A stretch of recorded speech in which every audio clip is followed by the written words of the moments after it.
Well, greetings and welcome. It's nice to imagine you out there. My name is Jonathan Foust. I'll be guiding this following meditation and Dharma talk. Really glad you could be here. And before we launch, just a few thank yous, few announcements. If you've seen this before, you know the soliloquy I'm about to drop into. First of all, big thank you to our producers, to Glenn Harrison and Leo Gimo for helping to kind of set this up and stream it and get it out there to you. A big thank you as well to our mindful movement teachers and to the mindful dialogue leaders. Before and after this session, starting at 6:30 Eastern Standard Time, you can join either Rita, Anna, or Lynn for a guided mindful movement flow. That'll take you right here to 7:30 Eastern Standard Time. The talk is about 8. And then afterward, around 8:45, 8:50, if you like, you can join Ray Manioki and Tara Cassidy, who lead Mindful Dialogue, which is an opportunity just to check in with a small group, to share about your practice, share about the talk, make any corrections to anything I may have said during the talk. So please feel free to avail yourself. Also, just to let you know, none of us receive any compensation for this. This is all offered freely in the spirit of supporting you, supporting those who are sincerely interested in these practices and may not have the means to participate. So fueling all of this is your generosity. So thank you for your support to help keep this thing rolling. Really appreciated. A big thank you to the Insight Meditation Community of Washington, also to my friends at the Unitarian Universalist Church of Arlington in Arlington, Virginia, which has been the host of Monday Night Meditation for a long time. And with that, I think we're ready to roll. So our topic is on being a well-wisher of all. That's not wishing everyone has a well at their house. It's about looking for the good. It's about being kind of a fountain of light. So it's hard to start where we need to start, but it's really about starting with yourself, about wishing yourself well. So our guided meditation is going to include some language here around this sense of filling self, being present, letting that radiate out to all beings. So if you are ready, feel free to stretch, to move, to adjust your posture in any way you can, setting yourself up for this following meditation, which will be approximately 25 minutes. And once you're ready, once you're all settled in, make sure your cell phone is set on stun. You won't be disturbed as best as you can. You might now begin to just check your posture. Are you seated in a way that's going to really support you? Notice, I think a lot of us have a tendency to slump. So if you're kind of leaning back and you feel your head coming forward, you're going to be setting yourself up for a sloth and torpor fest. On the other hand, if you're sitting too rigid and too straight, that's not going to work either. So can you find that in-between place where you're just kind of like lined up? And as you're ready now, you might begin to turn your attention to your breathing. And you might find, as many of us do, that slowing down and deepening your breath and smoothing out your breath is a way to call your awareness inward. Just notice what happens. Slow down, deepen the breath. Notice where you feel it on the inside. And notice this gentle movement, this calling to the inner world. Notice at the same time you might be aware of the sounds around you and the space in the room, but your primary attention is on your breathing. And as you do so, you might take a little more time to kind of prepare yourself for this time of practice. One of the most powerful doorways is to bring your attention to this realm of appreciation or gratitude. Is there one thing that you're grateful for right now? One thing that you appreciate? It might be the fact that you're giving yourself this time to slow down and pause. It might be someone who comes to mind or some condition in your life, and just take a few moments to visualize it if you can. And allow yourself to notice as you stream attention toward this which you're grateful for, this which you appreciate. Is there a felt sense inside that begins to form? What does it feel like inside as you think about this?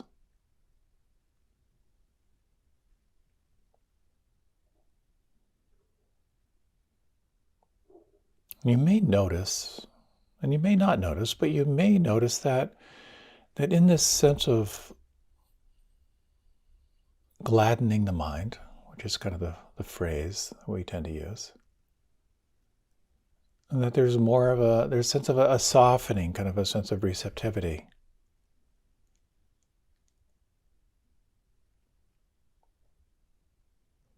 And you might just take a moment to appreciate the fact that you've given yourself this time. This time to explore what it means to relax a little bit deeper. To come a little bit more intimately into the here and now. To open into this realm of non-judging awareness. And to allow yourself to rest in presence. Let's take a little time to sense on the inside through a body scan, letting your attention from the inside now move to your forehead. You might imagine or feel your forehead smooth, shifting your attention down to the muscles around the eyes. Could they in any way soften?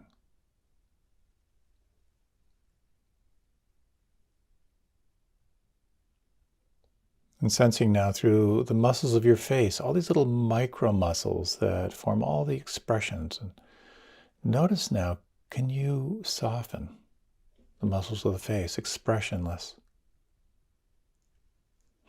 Can you imagine your face like the face of a marble statue?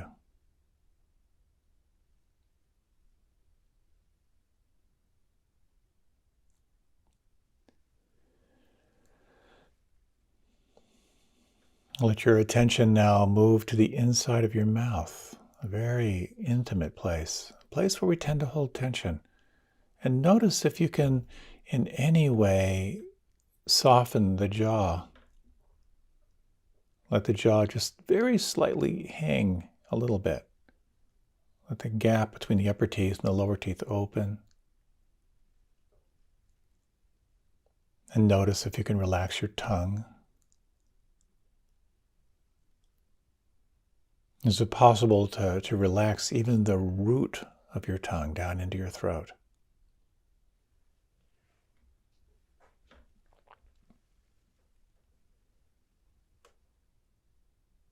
Sensing now the back of your head, the base of your skull.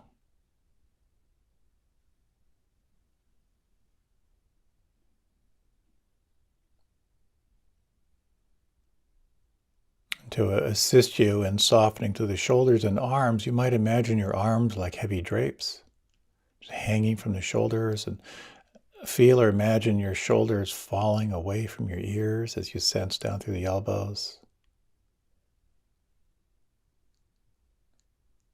and down through the wrists.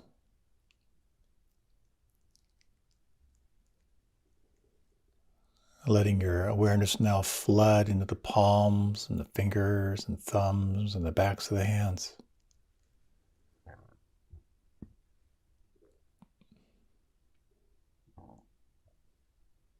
And as you soften here, as you soften the palms, backs of the hands, how intimately can you feel any sense of aliveness? Can you feel any sense of tingling or pulse or subtle vibration or energy?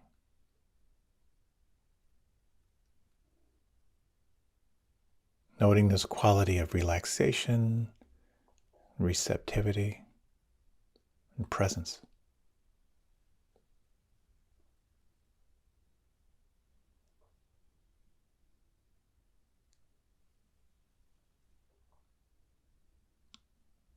noting the heart and the lungs, just feeling the subtle movement as the body just breathes all by itself.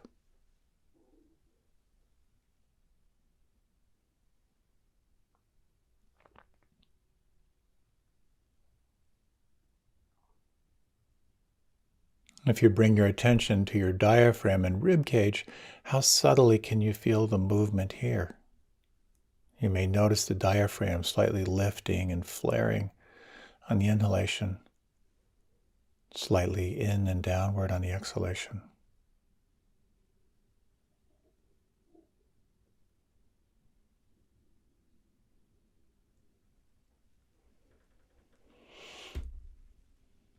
Feeling the lower back and the buttocks, the hip joints.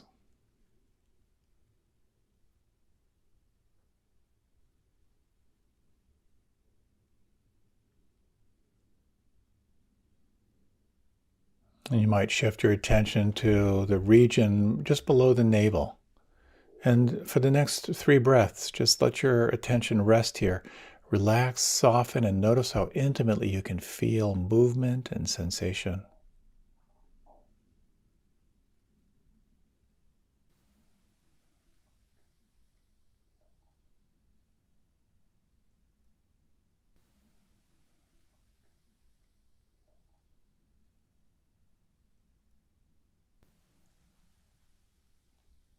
Letting your awareness now move down toward the floor of the pelvis, sensing.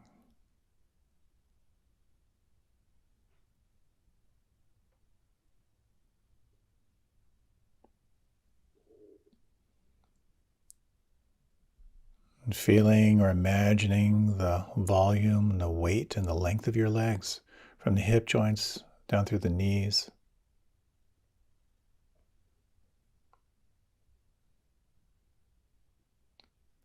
The knees down through the ankles.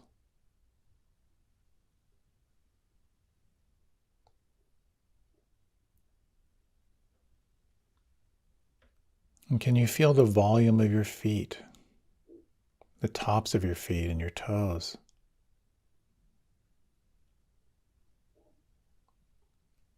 And just as you softened the palms and felt the energy or feeling there, you might now sense if you can soften the soles of the feet and the heels. And as you relax and soften and feel, what do you feel right now?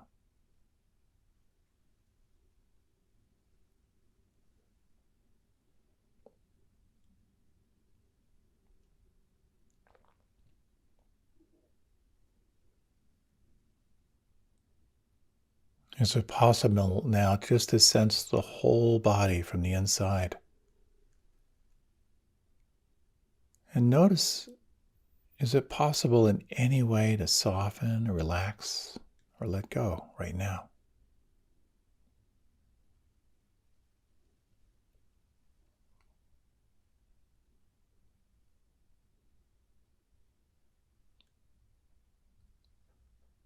And moving your attention now to an anchor of your choosing, perhaps the feeling of the breath, maybe the sound vibrations as they're happening, maybe the soles of the feet or the palms of the hands. Whatever you choose, whatever feels right, let your attention move there now.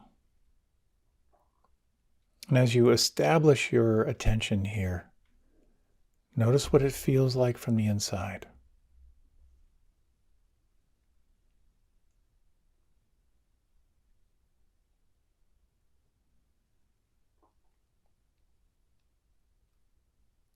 And for this next period of time, let this be your primary intention, to relax and rest your attention here at the point of your anchor, whatever you choose, and to experience it. Quite naturally, your mind is going to wander. That's what the mind does. But when you notice the mind far away, can you meet that with an inner smile? And then gently escort your attention back to this breath or these sounds or this felt sense on the inside.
When you notice the mind drifting away,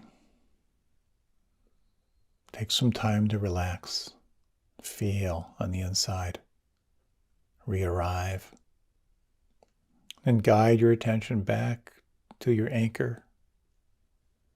Allow your attention to rest there,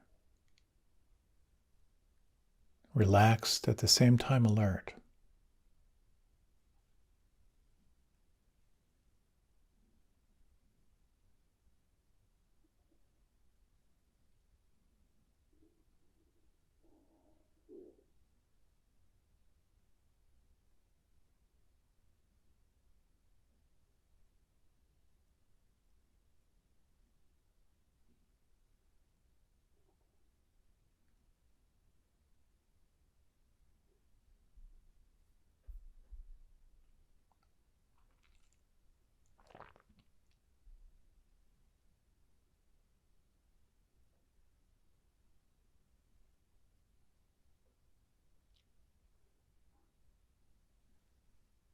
You may notice a distinction between attention and awareness. The attention is where you're focusing your mind. So as you feel your anchor now, the breath or sound or the feeling inside, notice your capacity to sustain your attention there. And you may notice as well that in your awareness, that you can be aware of the periphery, the background. Here you can be aware of what's changing, and you can even be aware of who you are as the meditator. And you might explore from time to time, if it feels right for you, to let your attention move from more of a one-pointed attention into a little bit more of open awareness, widening, broadening your awareness. Opening to this field of change and sensing if it's possible to remain the observer.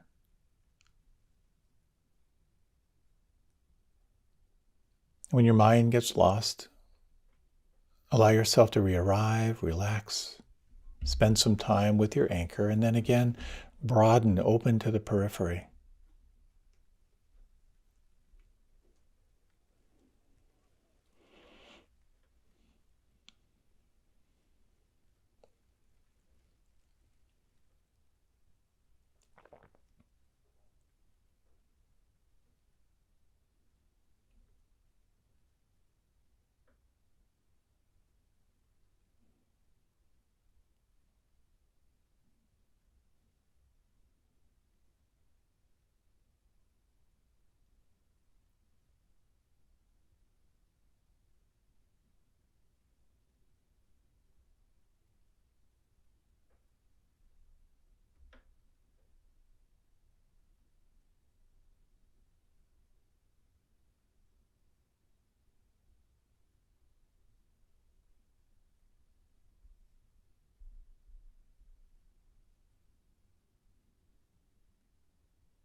And you may notice that there's an intuitive quality here in the practice. What would most benefit you? Would it be helpful to continue to relax and soften and feel? Would it be a benefit to train your attention on your anchor as a way of gathering your awareness in the here and now, particularly helpful if your mind is busy or scattered? Or do you find it compelling to sense this seat of the witness, where you are widening your awareness to the field of change and noticing not only what's happening, but your relationship to it, noticing the attitude in your mind? There can be so much that's going on internally.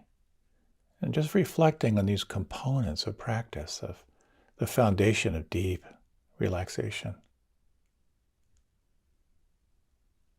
The power of focusing your attention to stabilize your attention in the here and now. And its capacity to be the observer. noticing what's changing, exploring what it means to let things be.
In these remaining 5 minutes or so, you might refresh your practice to again notice how much you might soften inside.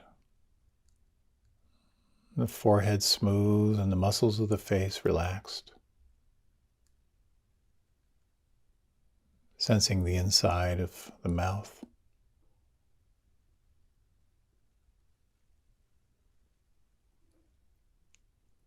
The weight and the heaviness of the arms.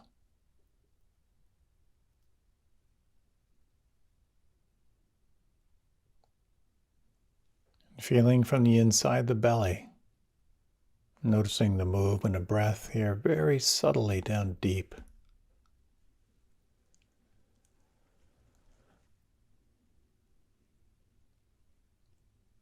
Feeling from the inside the palms.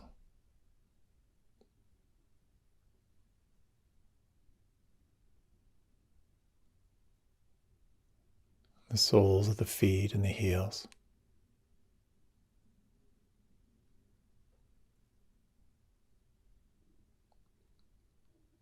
From this place of relaxed inner presence, you might guide your attention toward your anchor. For the next 3 rounds of breath, how intimately can you experience it and feel it on the inside?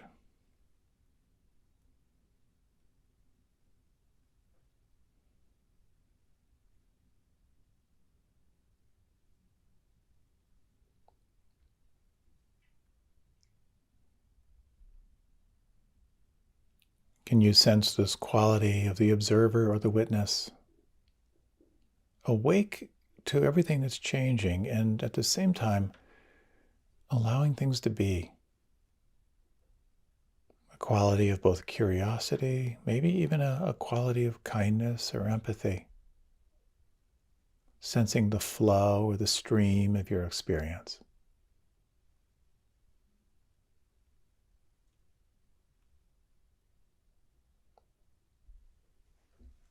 And you might, in these remaining minutes, let your awareness gently open into a sense of being, letting any doing fall away. In the absence of effort, What do you feel? What do you notice?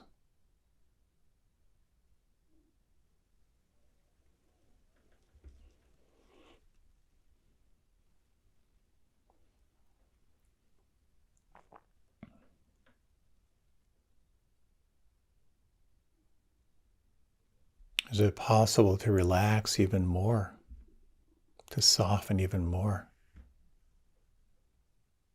to be even more intimately aware of what's here and what's changing, and to let things be just as they are?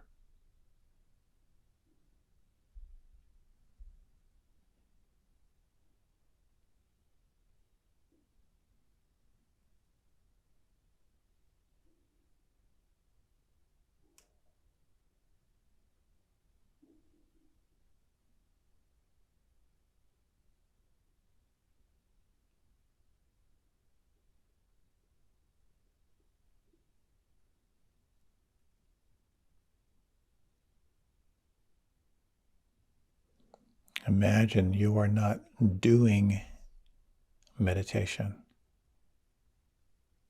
You are the awareness that is allowing all things to be.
Now we're going to take the next minute for the transition.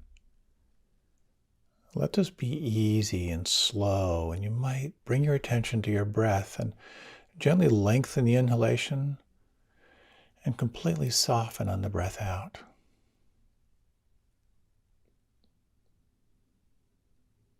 Notice perhaps how relaxed you are inside, how much more present you are to the aliveness of feeling and sensation.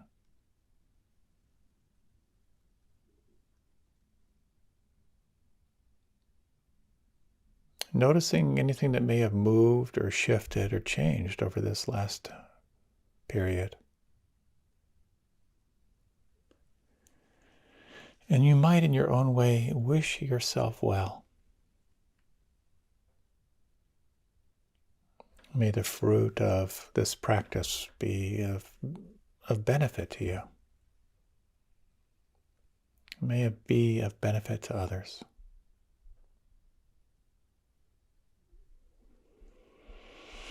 With your eyes closed, you might let your head drift a little to your left and to your right. You might like to reach your arms up overhead. Take your time. Take your time for your transition here.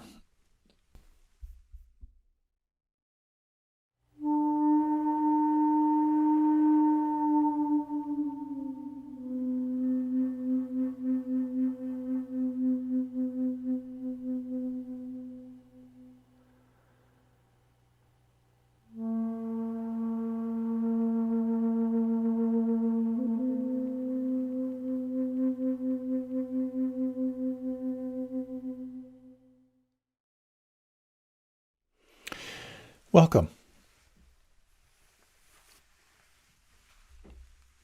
You know, when it comes to spiritual teachers, there's an oversimplification. You know, it says that some teachers are more truth people, they're truth oriented, and some are more compassion oriented. Ultimately, it's all about finding the balance inside. But I definitely know some teachers who are, I'm here to tell you the truth, and your job is to deal with it. And others who are more like, let's just focus on love and filling ourselves with light and with presence. And when you're filled with love, then you naturally become more aware of truth. They're both really, really powerful. But I think sometimes we do have a tendency to be more mental, more sort of focused on the linear. And some of us are more focused on more kind of the compassionate, interconnected feeling route. I'd like to tell you a story of someone who found that balance for himself. It's a pretty cool story. I have shared this before, but I think it's been a couple of years. The very first person to reach the status of billionaire was a man who knew how to set goals and how to follow through. At the age of 23, he'd become a millionaire. By the age of 50, a billionaire. Every decision, every attitude, every relationship was tailored to create his personal power and wealth. But 3 years later, at the age of 53, he became ill. His entire body became racked with pain. He lost all the hair on his head. And in complete agony, the world's only billionaire could buy anything he wanted, but he could only digest milk and crackers. An associate wrote at that time, he could not sleep, would not smile, and nothing in his life meant anything to him. His personal, highly skilled physicians predicted he would die within a year. That year passed agonizingly slow. As he approached death, he awoke one morning with the vague remembrances of a dream. He could barely recall the dream, but knew it had something to do with not being able to take any of his success with him into the next world. The man who could control business and the world suddenly realized he was not in control of his own life, and he was left with a choice. He called his attorneys, his accountants, and managers and announced that he wanted to channel his assets into hospitals, research, and mission work. On that day, John D. Rockefeller established his foundation.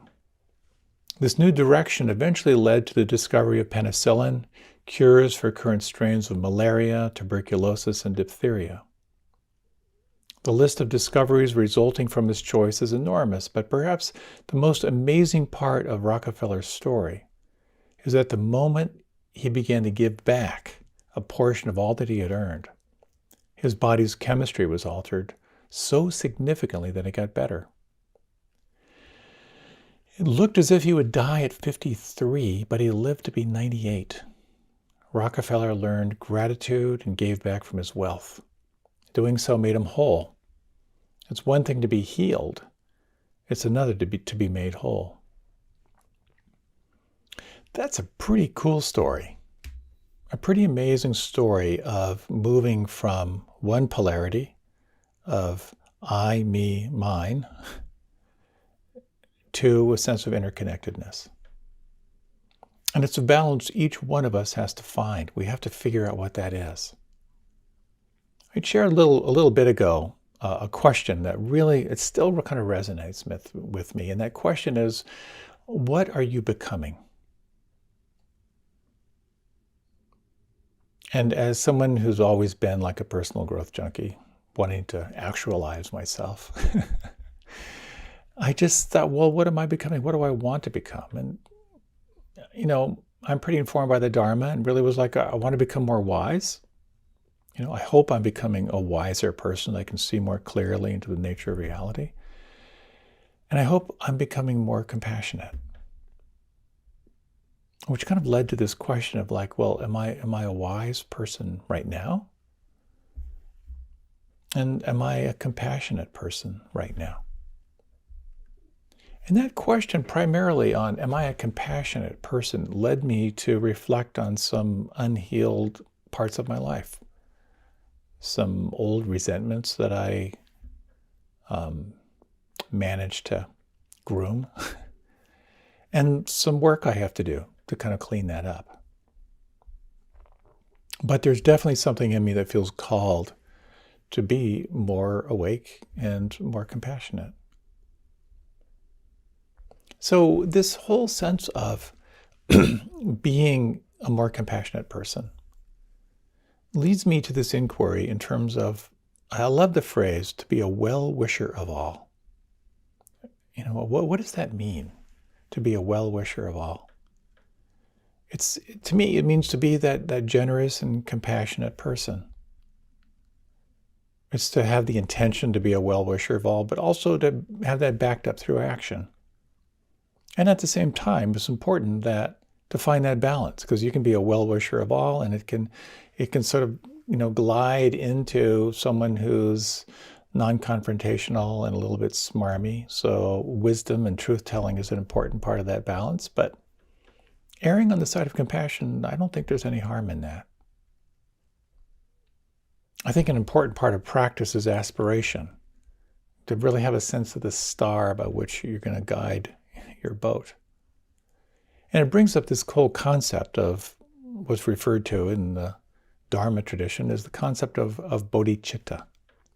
And bodhicitta is a state of the mind fully awake. So the mind is open to the essence of reality, and open to the recognition of impermanence, open to the recognition of how whenever you attach to anything, there's a certain amount of suffering or dissatisfaction, and opening to the truth of self, this distinction between the relative self but the absolute self, this quality of pure, empty, compassionate awareness that is our true nature. It also points toward the whole concept, along with bodhicitta, of bodhisattva. And the whole idea of bodhisattva is not necessarily someone who's fully awake, but someone who's taking on this role of being a helper as part of the path. To take whatever arises and to convert it into the awakening of heart and mind, but also to be of benefit for all.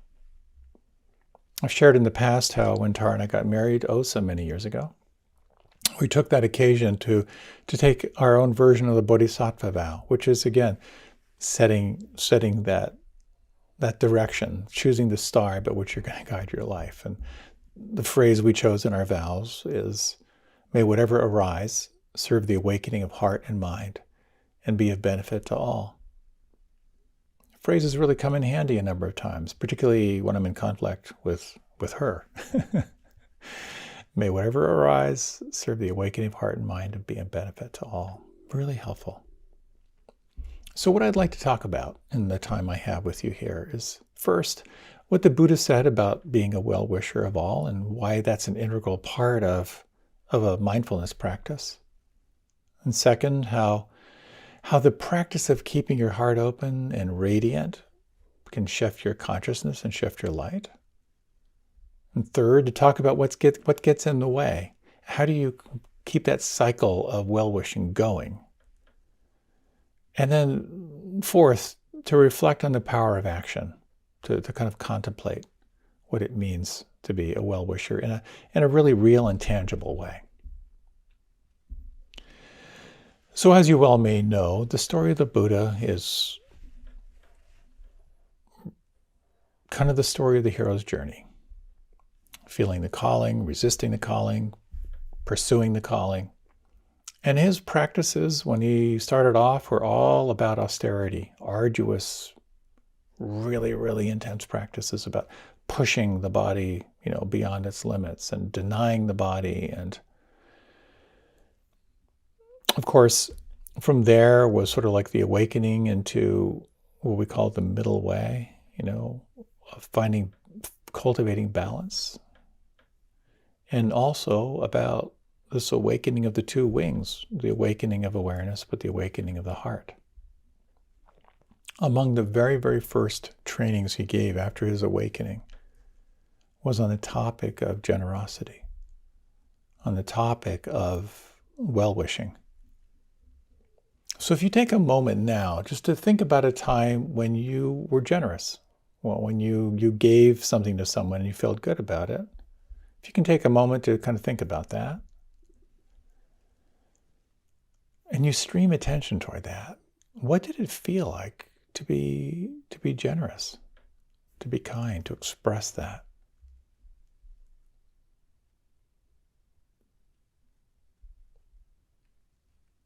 And you may notice that just moving your attention toward a memory of being kind, of wishing someone well, doing something for another, you may have an inner felt sense that's a little warm, a little fuzzy, a little nice, more of a wholesome feeling. Just thinking about it. So why was being kind and being generous so critical in the Buddhist teachings? Why did he talk about that like right away? He didn't say be focused. He didn't say stabilize your attention in the here and now. He didn't say study. He didn't say work hard. I mean, he did say those things, but primarily he led with generosity. And it's a really interesting thing, because when you think about the experience, or when I think about the experience of being kind and the experience of generosity, you think about one person, what happens is you start to resonate with the other person. You start to feel what they're feeling. You begin to sense what they're needing. You're resonating. You're moving out of your little world and entering into their little world. And in that resonance, you feel there's this, what's the phrase that's often used as the quickening of the heart. You kind of sense their life. You sense what they're needing. You respond to that need. And when you respond to the calling of suffering in another person, where were you in all of this? The sense of the self, the self-preserved little self, it expands. It becomes more porous. And in that interconnectedness that you open to through being kind and generous and well-wishing, you have dramatically shifted your consciousness. As the Buddha said, nothing whatsoever is to be clung to as I or mine. Now, that sounds like a practice of denial. You know, when you notice I and mine, don't cling to it, remove it.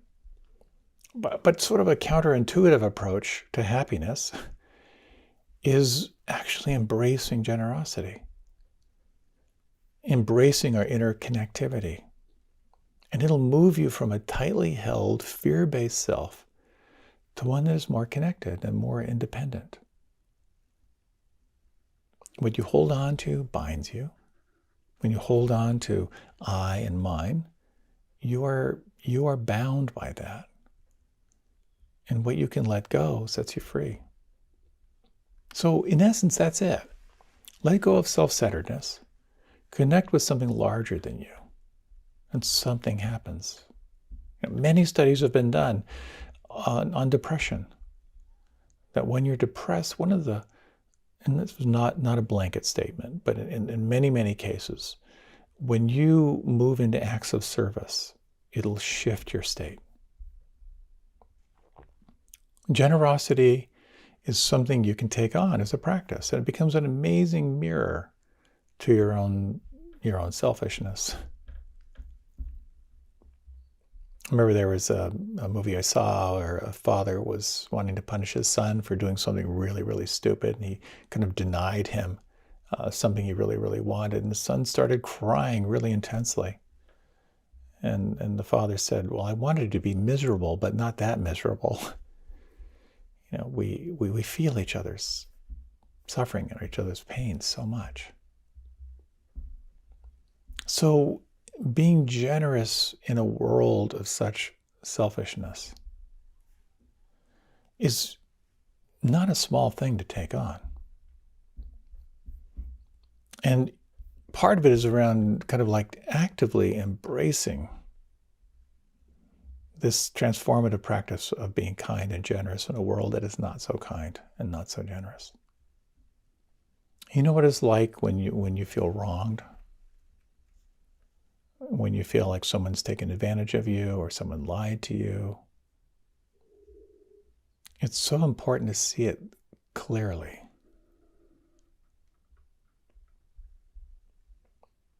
And to notice your relationship to it. When you feel wronged, when you feel like you're right and you've been made wrong,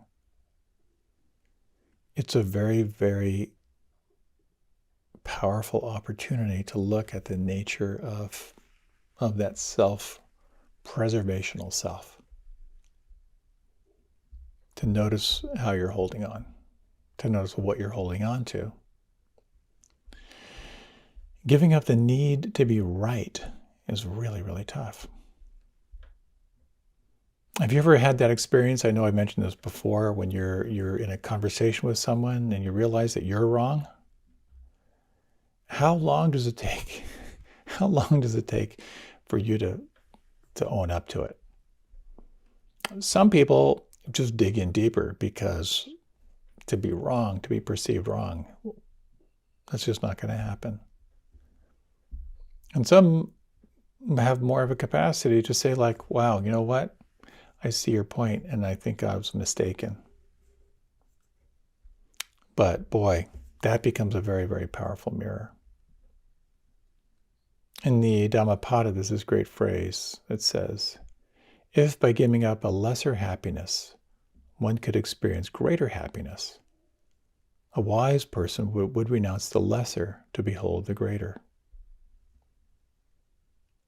So I've tried to do this in my practice. When I realize that I'm in a conversation and I'm wrong, how quickly can I say, wow, I really get it. I really get it. I was a little bit deluded there. Letting go of that and opening into that greater sense of ease. Oh my God.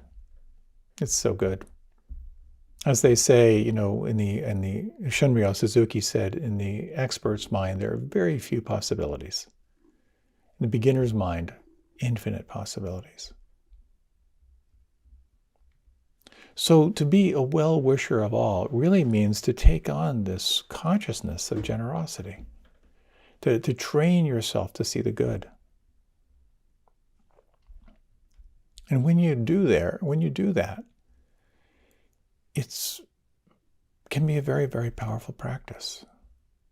You're less confined, and you can open yourself up to new possibilities. And again, there's balance. The balance is there, standing up to bullies, being an advocate for truth, standing up to deception and lies. But it's not being kind of locked down in that small self. Looking at how you can be supportive and generous to those around you. And even in this capacity to open ourselves, to be more and more aware of what people are feeling, to be more and more aware of people's unmet needs, it can actually allow you to be in relationship even with those you're disagreeing with. There was someone who was very much representing one of the polarities in our political system right now, who was incredibly vocal and angry about some people in the community who he thought were kind of bleeding heart liberals and, wanting to give away money, and he had worked hard for his money. He met with one of the teachers, and I'm so touched by this teacher who listened to all of this guy's complaints. And he basically said, look, I know I've come from privilege, but I've worked hard. It's my money, and I don't want these people giving my money away to people who are not hardworking. I don't want to be underwriting people who are just going to be taking my money and supporting causes I don't believe in, and underwriting people who are not living conscious lives. And the teacher responded and said, can we both agree that we don't want people to suffer? And that completely shifted the conversation. Completely shifted the conversation. And I think it was this teacher's capacity for well-wishing and for generosity to be able to feel and imagine what this other person from another polarity was feeling. And that began to be a really powerful shift. I noticed this in myself because I very easily these days get caught into the political polarity in our system right now. It's so easy to vilify people with whom I don't agree. if I can take the time to imagine what they're feeling, what they're needing that's not happening, it begins to soften the barrier that I hold. And so a very personal way to explore this, I find really, really helpful around this exploration of the 5 languages of love. And this is really helpful with people who are closer in. And if you're not familiar with the 5 languages of love, there are 5 ways we tend to express our kindness, our generosity. 5 ways we express love. And they show up as quality time, or physical touch, or words of affirmation, or acts of service, or gifts, kind of physical gifts. And it was such an interesting thing for me to kind of reflect on, like, wow, quality time, touch, words of affirmation, acts of service, and gifts. Like, well, what do I like? Which leads to a very, very important thing, which is we tend to give what we want to get. And boy, does it show up in relationships. I remember someone telling me how she had cooked breakfast for her husband in the morning, made the breakfast that he really wanted, set it out so he could look out over the window, and he came to breakfast, and he said, it just seems like you really don't care for me. And she was incensed. She said, what are you talking about? I made this amazing meal. I set it up. It's your favorite meal. You're looking out over our yard. What are you talking about? He said, you never touch me. And that was a revelation for her, because she realized what she loved was acts of service. And that opened up a whole conversation for them. And it becomes a really interesting thing to really sense when you sort of imagine the people in your life, the people in your inner circle, how do they like to receive love? What's important to them? Knowing this can be really kind of a fast track to connection, a fast track to intimacy. Like, I know now, in my relationship with Tara, when anything's out of whack, quality time, eyeball to eyeball connection, that's going to heal the gap. I've also learned, somewhat to my own chagrin and embarrassment, that from my own, conditioning, I learned really early how to minimize my needs. Because minimizing my needs meant I wouldn't be disappointed when I was expecting anything. So, as I've joked, I had my needs surgically removed when I was around 8.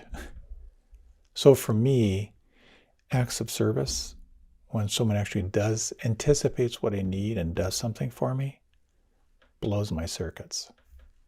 And so Tara knows that, when she makes a meal for me, oh my God, it's so powerful, so potent.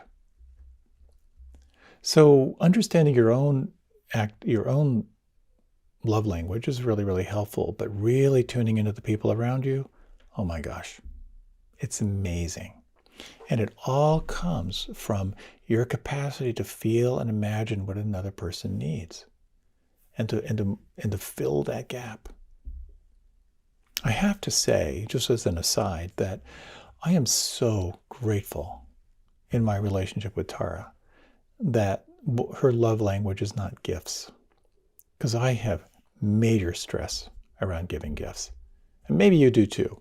You know what it's like for someone for whom physical gifts are really important, having to find the perfect thing the other person doesn't know they need, like demonstrating that this gift has some insight and some unmet need on a soul level.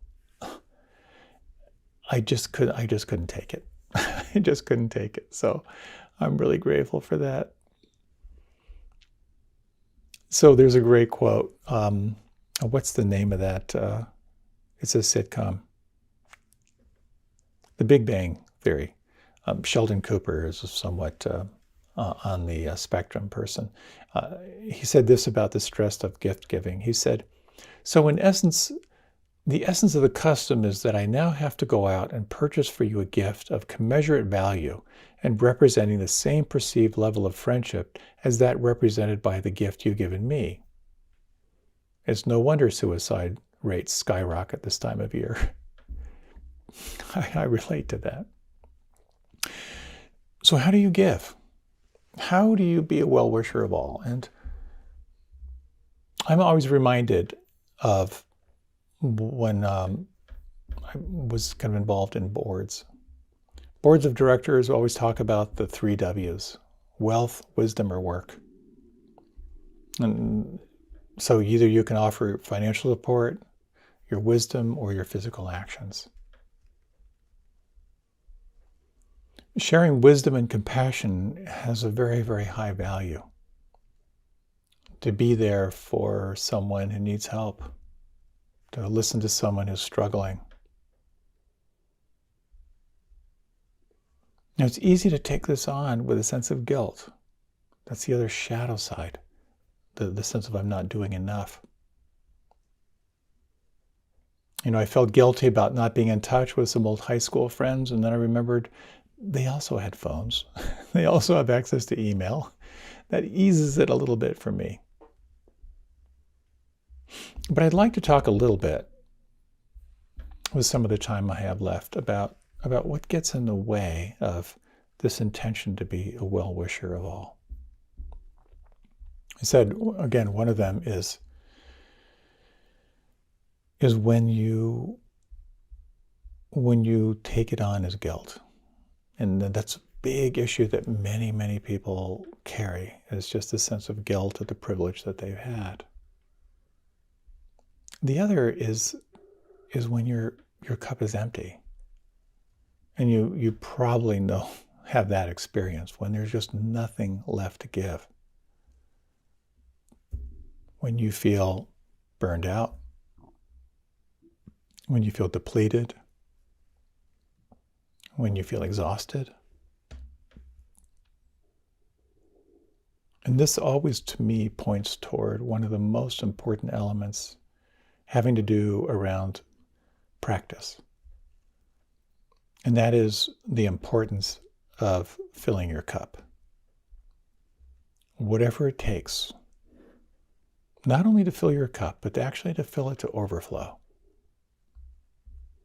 And as I've shared this multiple times, but over the years when people say, meditation, yoga, personal growth, it's so narcissistic. And my response to that is, no, it's not narcissistic. It's actually your responsibility. Your personal responsibility is to fill your cup to overflowing. Because when you are overflowing, and you know those moments when you feel so good you can't not be nice, life is so different. It's so different when you are coming from a sense of overflow. So what does that mean? Well, on a physical level, it's around self-care, making sure you are rested and fed and doing all the physical things that you can so that you are fully present to life, so that you can really live out your personal mission in life.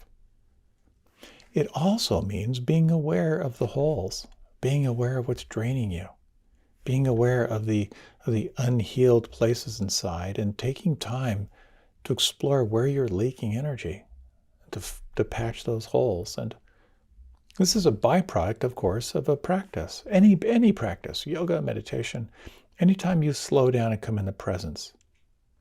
Initially, there's that rush of like, wow, I'm here. And then you begin to notice, as part of a very natural, organic part of your practice, all the unhealed, all the unfelt, all the unseen stuff starts to come to the surface. Which is why, as I've said many times, many people stop practicing precisely because it's working. You have to fill your cup in order to be fully present for others.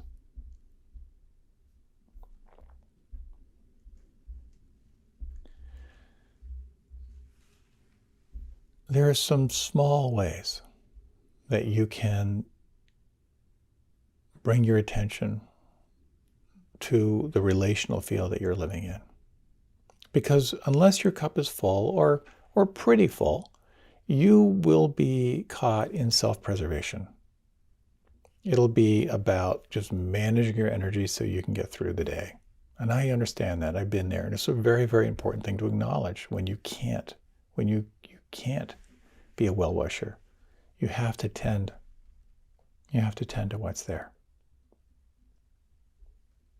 But in the relational field, kind of along with those lines of being aware of the love languages, reminds me of this little cliche from Dale Carnegie. He talked about how everyone's listening to the same radio station, WIFM. What's in it for me? Is that whenever you are in a relational field, say in a meeting, that everyone on some level is there with that radio station playing, what's in it for me? And part of what's in it for me, when you're in that position of being aware of it, is sensing how everyone in that meeting is driven by a need. And when you can ask yourself, what does this person need right now? What is this person feeling? What are they needing right now? Again, there's a sort of a shift in consciousness. You're moving from letting go of I and mine in your own self-preservational space into this more of a relational field. And sometimes, not all the time, when you can sense what a person needs, you might find yourself responding through that lens of Bodhichitta, through that lens of wisdom and compassion, where you can speak to that person on some level as to what they're needing or acknowledging what they're feeling. And it becomes a very, very powerful way of kind of opening into that sense of like the servant leader, that you're sensing the unmet need of who you're with, and because you're responding to that with generosity and in that space of leadership, it becomes a very powerful place to be. Just sensing the unmet need in others and being able to respond. Tara, my wife, is masterful in Q&A. When people bring questions, and she offers a number of satsangs and so forth. And she has this very cool thing that she does. I don't think she does it all the time, but occasionally she does it. When someone's asking a question to her, she will be asking herself, what is the question behind this question? I think that's so powerful because, again, it's that sense of like taking someone in, sensing who they are, and just sensing what is the unmet need? How can I be present for this person? It's in many ways it's about quickening yourself to see the suffering in others. As someone said, anyone you're in conflict with, just take a few moments to imagine them when they were 13. That's like 7th grade. And I'm pretty convinced that pretty much the worst year of anyone's life is 7th grade. It's that in-between time when you're just lost, you're looking for identity.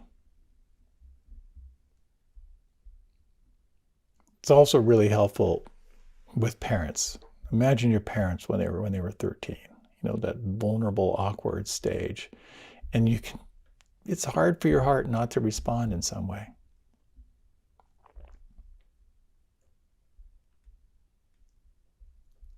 So it's very interesting because, again, these teachings very much come back to this sense of balance, the middle way. Not too tight, not too loose. There's a story of King Ashoka, who was a really powerful warrior, conqueror, who became powerfully converted to the Buddhist teachings, and he modeled society on generosity. And so much of the culture in Southeast Asia is really based on this. The monks practice supported by the community, and they serve the community. And so he went through his life wanting to be a generous person, and he completely remolded society. And he had one of his assistants sort of scribing his deeds. And when he, on his deathbed, was going through the process of his transition, he asked that those deeds might be read back to him. Really powerful. I've shared a bit about that. I did a process with that, like that with my dad when he was in his kind of final hours of just reflecting back the goodness of his life. But after his death, there was a corruption of the practice. And the teachings started getting swayed. And the teachings were how gifts would lead to benefits in future lifetimes. There were special appeals for meals and self-aggrandizement. And we see this everywhere. You know, the largest real estate corporation in the world is the Catholic Church. Again, this sense of inherently generous teachings that tend to be shifted in some way. So the question is, can you be a well-wisher of all without being attached to the results? Is there a way that you can be this light of compassion and well-wishing and release any expectation of what the result might be? And that becomes taking that practice to the next level. I'm always conscious of that and offering these talks and meditations, especially now that they're online. There's something in me that doesn't want to mention anything about it. And at the same time, there's something that in me that really likes the security of having some support, not just to help to pay for the production of these, but the security of knowing I can pay my bills is really, really nice. Can I find that balance is always a question for me. So the question here, I'm aware of time, is how when you think about well-wishing, it has a certain quality. It automatically moves you from self to other. As the teaching goes, there's the act of being kind to another, and then there's the looking back as a third quality to it. So with the little bit of time we have left, just a little inquiry, if you like, you can close your eyes. You might take 3 slow breaths. And if you would, think of someone right now in your life that's in need of some support. Think of someone who's stressed out, maybe going through some suffering.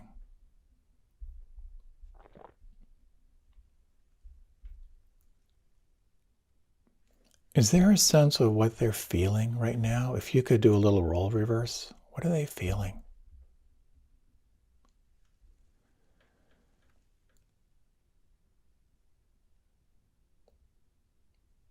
Is there a sense of what they need?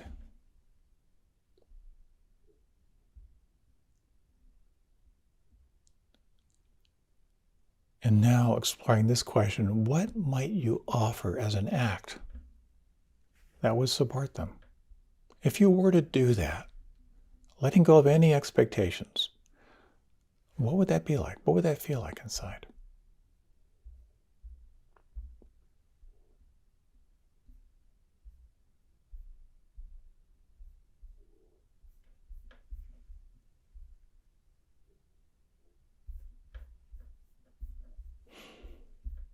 Just notice the internal felt sense of that.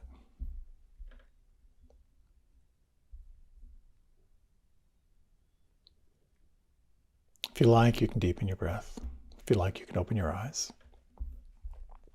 The contemplation of kindness is a very wholesome feeling. And it has something to do with this falling away of the separate self. So I'd like to close with a little story that you may have heard. It's kind of a classic. Once there were two brothers who inherited their father's land. The brothers divided the land in half, and each one farmed his own section. Over time, the older brother married and had 6 children, while the younger brother never married. One night, the younger brother lay awake. It's not fair that each of us has half the land. My brother has 6 children to feed, and I don't have any. He should have more grain than I do. So that night, the younger brother went to his silo, gathered a larger bundle of wheat, and climbed the hill that separated the 2 farms over to his brother's farm, and leaving the wheat in his brother's silo, the younger brother returned home, feeling pleased. But earlier that very same night, the older brother was also lying awake. It's not fair that each of us have half the land to farm. In my old age, my wife and I will have our grown children to take care of us, not to mention grandchildren. My brother, he'll probably have none. He should have at least more grain from the fields now so he can provide for himself with dignity in his old age. So that night, too, he secretly gathered a large bundle of wheat, climbed the hill, left it in his brother's silo, and returned home feeling pleased. The next morning, the younger brother was surprised to see the amount of grain in his barn unchanged. I must not have taken as much wheat as I thought. Tonight I'll be sure to take more. That very same moment, his older brother was also standing in his barn, musing about pretty much the same thoughts. And after night fell, each brother gathered a greater amount of wheat from his barn, and in the dark secretly delivered it to the brother's barn. The next morning, the brothers were again puzzled and perplexed. How can I be so mistaken? There's the same amount of grain here as there was before. Tonight, I'll make no mistake. I'll take the pile down to the very floor. That way I'll be sure the grain gets delivered to my brother. And the third night, more determined than ever, each brother gathered a large pile of wheat from his barn, loaded onto a cart, and slowly pulled and hauled the cart through the fields and up the hill to the brother's barn. At the top of the hill, under the shadow of a moon, each brother noticed a figure in the distance. Who could it be? When the 2 brothers recognized the form of the other brother and the load he was pulling behind, they realized what had happened. Without a word, they dropped the ropes to their carts and embraced.